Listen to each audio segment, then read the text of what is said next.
حضرت عائشہ صدیقہ رضی اللہ تعالیٰ عنہ فرماتی ہیں ایک عورت تھی اور اسے نبی پاک صلی اللہ تعالیٰ علیہ وسلم نے وہ کلمہ پڑھ کے مسلمان ہوئی، مدینہ طیبہ آ گئی تو حضور نے مسجد نبوی شریف میں اس کے لیے مکان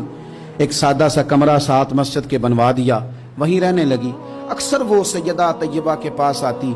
تو حضرت عائشہ صدیقہ رضی اللہ تعالیٰ عنہ فرماتی ہیں وہ بڑی باتیں سناتی اور آخر میں کہتی وہ ہار والا دن بھی بڑا عجیب دن تھا اور میرے رب کی قدرتوں کا دن تھا، وہ بھی بڑا عجیب دن تھا۔ سیدہ عائشہ صدیقہ رضی اللہ تعالیٰ عنہ ایک دن فرمانے لگی کہ تو ہار والے دن کا بڑا ذکر کرتی ہے، وہ کیا دن تھا؟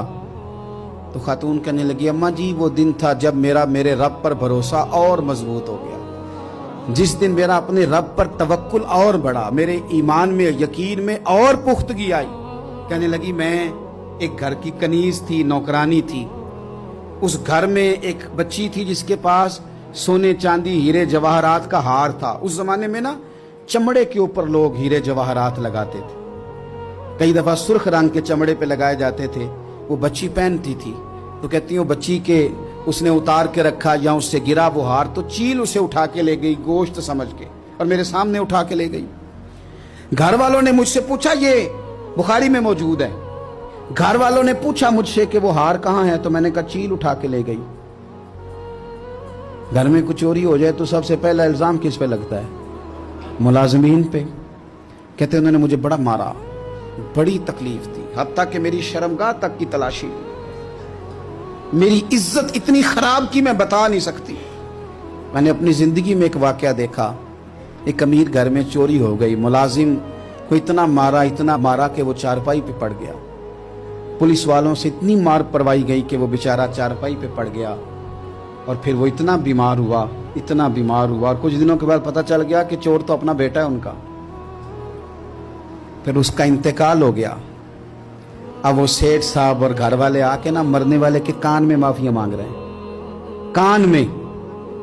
تو میں نے ان سے پھر کہا تھا کہ یہ تو اب چلا گیا ہے، تمہارا زور چلتا تھا نا تو تم نے قانون خریدا اور تم نے اسے جتنا ہو سکا تم نے اسے مار پڑوائی، تمہارے پاس جو عدالتیں تھی تم نے وہاں کاروائی کی، اب ایک عدالت قیامت کے دن لگے گی۔ یہ کمزور تھا نا، کچھ کر نہیں سکا۔ میرے نبی پاک صلی اللہ علیہ وسلم نے فرمایا سن لو، اگر سینگ والی بکری نے بغیر سینگ والی بکری کو تکلیف دی ہوگی نا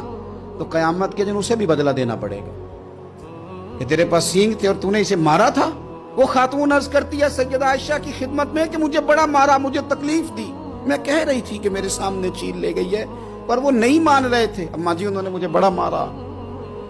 حضرت عائشہ صدیقہ کہتی ہیں پھر کیا ہوا؟ کہنے لگی اماں جی جب کوئی میرا مددگار نہ رہا، مجھے تکلیف دے رہے تھے، رسوا کر رہے تھے، تو میں نے اپنے رب سے مدد چاہی، میرے رب کی طرف میں نے توجہ کی، میں نے کہا مالک اب تو ہی میرا مددگار ہے۔ کہتی ہے وہ مجھے مار رہے تھے تو وہ چیل جو ہار لے گئی تھی وہی لے کے واپس آ گئی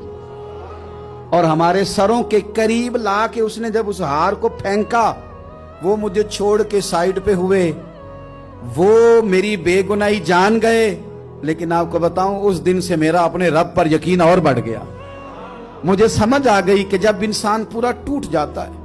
اور جب کوئی چاروں جانب اس کا مددگار نہیں ہوتا تو رب تو ہوتا ہے نا،